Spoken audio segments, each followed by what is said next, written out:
مرحوم شہید الثقیب کی ایک تقریر سے اقتباس ہے، ان کی کتاب سے میں پیش کر رہا ہوں جملہ۔ مرحوم نے لکھا کہ روز قیامت وہ تمام خوبصورت مرد جو اپنے آپ کو پاک دامن نہیں رکھیں گے، اللہ ان کے سامنے جناب یوسف کو لے کے آئے گا اور سوال کرے گا بتاؤ تم زیادہ خوبصورت ہو یا میرا یوسف زیادہ خوبصورت ہے؟ تو سب کہیں گے پروردگارا تیرا یوسف زیادہ خوبصورت ہے۔ تو اللہ کہے گا یوسف نے تو اپنے آپ کو پاک دامن رکھا تھا، تم اپنے آپ کو پاک دامن کیوں نہیں رکھ سکے؟ کہ پھر اس کے بعد ایک مرتبہ اللہ تمام خوبصورت خواتین کے سامنے جناب مریم کو لے کے آئے گا، کیونکہ انہی دو ہستیوں کے اوپر لوگوں نے کوشش کی تہمت لگانے کی۔ جناب یوسف پہ سورہ یوسف گواہ ہے، جناب مریم پہ خود سورہ مریم گواہ ہے کہ یہ بیٹا کہاں سے لے کے آئے۔ تو اب اللہ ایک مرتبہ جناب ساری خوبصورت خواتین کو جناب مریم کا عکس دکھائے گا کہ بتاؤ تم زیادہ خوبصورت ہو یا میری مریم زیادہ خوبصورت؟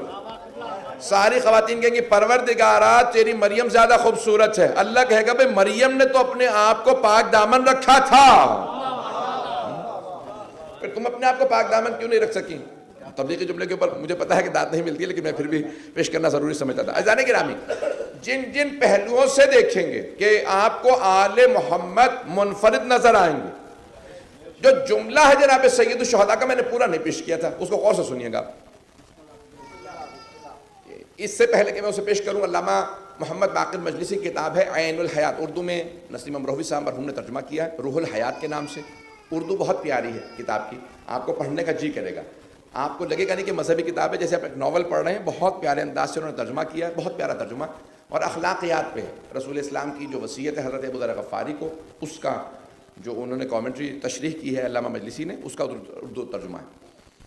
تو وہاں پہ علامہ مجلسی نے ایک مثال دی ہے کہ خوبصورت انسان آدمی ہو اور اگر کردار صحیح نہ تو بالکل ایسا ہے کہ جیسے آپ ایک بہت خوبصورت بکسہ لیں اور اس کے اندر غلاظت بھر دیں اور اس پہ سونے کی تارے لگا دیں، بہت خوبصورت ریپنگ ہو، ہر آدمی دیکھے گا بھی بہت خوبصورت ہے، اندر نہیں معلوم کہ کیا، اندر نہیں معلوم کیا۔ اور اگر ایک مرتبہ سونے جواہرات بھر کے آپ ایک بکسے کے اوپر بہت نجاست غلاظت لگا دیں، سب سے کہیں گے بھی کیا ہے، سب کہیں گے غلاظت ہے، لیکن اندر نہیں معلوم کہ کیا ہے، اندر بہت خوبصورتی ہے۔ اب آئیے ذرا میں امام حسن عسکری علیہ السلام کا فرمان پیش کروں۔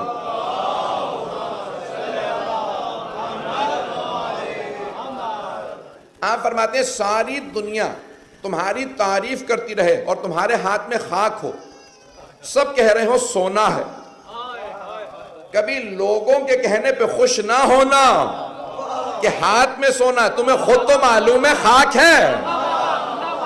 اور اگر ساری دنیا تمہاری مذمت کر رہی ہو اور تمہارے ہاتھ میں سونا ہو، سب کہہ رہے ہو خاک ہے خاک ہے، تمہیں خود تو معلوم ہے سونا ہے۔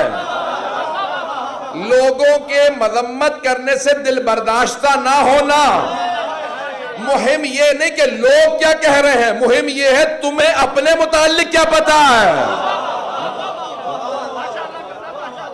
عزیزان گرامی، اب یہاں جو خوبصورتی اللہ نے عطا کی ہے، بہرحال ہمارے ہاں بہت سے احکام ہیں کہ خود نماز جماعت کے لیے بھی ہے کہ اگر سب علم میں مساوی ہوں، تقوی میں مساوی ہوں، حفظ میں مساوی ہوں، تو آخر میں ہے کہ جو سب سے خوبصورت ہو اس کے پیچھے نماز پڑھ لو۔ شرح الامم میں شہید ثانی نے لکھا، میں بہت زیادہ پریشان نہیں کروں گا، خوبصورتی کون سی پیش کر رہا ہوں، آئیے ذرا، ٹھیک ہے یہ اللہ نے جو عطا کی ہے یہ بھی خوبصورتی ہے اور یہ بہت اسی کی نعمت ہے۔ یہاں تک روایات میں کثرت سے آیا کہ جو زیادہ خوبصورت ہو اس سے اگر کبھی مانگو تو اس سے مانگنا جو خوبصورت ہو۔ تو کہا مولا کیوں؟ کا جسے اللہ نے یہ والی نعمت عطا کی ہے نا خوبصورتی والی، اسے سخاوت بھی عطا کی ہوگی۔ اب سمجھ میں آیا، اب سمجھ میں آیا آل محمد اتنے سخی کیوں تھے۔ بات پہنچ رہی ہے جانے گرامی۔ اب آئیے ذرا وہ حدیث جس کو میں نے عنوان قرار دیا تھا اس سے میں بات کو متصل کرنا چاہتا ہوں کہ جناب سید الشہداء نے کیا فرمایا کہ اللہم اشہد علیہا، پروردگارا گواہ رہنا اس قوم پہ کہ جن کے مقابلے میں اس جوان کو بھیج رہا ہوں، اشبہ الناس برسولک، جو تیرے نبی سے سب سے زیادہ، تیرے رسول سے سب سے زیادہ مشابہ ہیں، شبیہ ہیں۔ کن کن چیزوں میں؟ قولا و فعلا و منطقا۔ اب تمام چیزوں کو جناب سید الشہداء نے گنوایا یہاں پہ، اگر تھوڑا سا میرے ساتھ چلیں گے کہ رفتار میں، گفتار میں، کردار میں، شکل و صورت میں، تمام چیزوں میں جناب علی اکبر رسول خدا کی شبیہ ہیں۔ بھئی یہ چند افراد ہیں میرے ساتھ.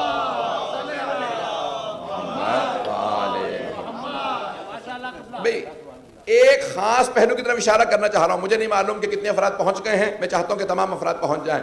عزیزان گرامی، یہاں جناب سید الشہداء فرما رہے ہیں، یعنی شکل و صورت میں بھی، کردار میں، رفتار میں، گفتار میں، تمام چیزوں میں. اچھا، کئی مرتبہ کردار اچھا ہوتا ہے، بولنا نہیں. رسول اسلام کا بولنا، گفتار بڑی مشہور ہے، یعنی خطابت مشہور ہے. جناب اکبر میں تمام صفات بتا رہے ہیں سید الشہداء کہ آپ کی شکل و صورت بھی، کردار بھی، رفتار بھی، گفتار بھی، سخاوت، تمام کی تمام صفات رسول خدا کی جناب اکبر علیہ السلام میں تھی. غور سے سنیے گا عزیزان گرامی، دو پہلوؤں کو پیش کرنا چاہ رہا ہوں. ایک ہے صورت، ایک ہے سیرت. کئی افراد کی صورت خوبصورت ہوتی ہے، کئی کی سیرت. سید الشہداء فرما رہے ہیں علی اکبر کی دونوں چیزیں پیغمبر سے مشابہ ہیں، صورت بھی، سیرت بھی. اب غور سے سنیے گا جو میں پہلو پیش کرنا چاہ رہا ہوں. عزیزان گرامی، اس میں جناب علی اکبر علیہ السلام کا کمال نہیں ہے کہ وہ پیغمبر جیسے ہیں صورت میں. یہ اللہ کا کمال ہے کہ اس نے اپنے نبی کی ایک اور شبیہ بنائی.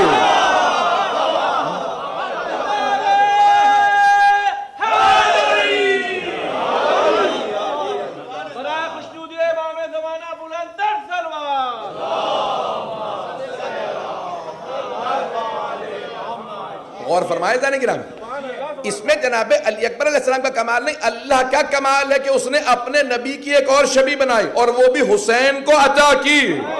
یہ اللہ کی حسین ابن علی سے محبت تھی. اس نے چاہا میرے حبیب کی ایک اور شبیہ ہو اور وہ حسین کے پاس ہو، کیونکہ پیغمبر فرما گئے تھے حسین مجھ سے، میں حسین سے.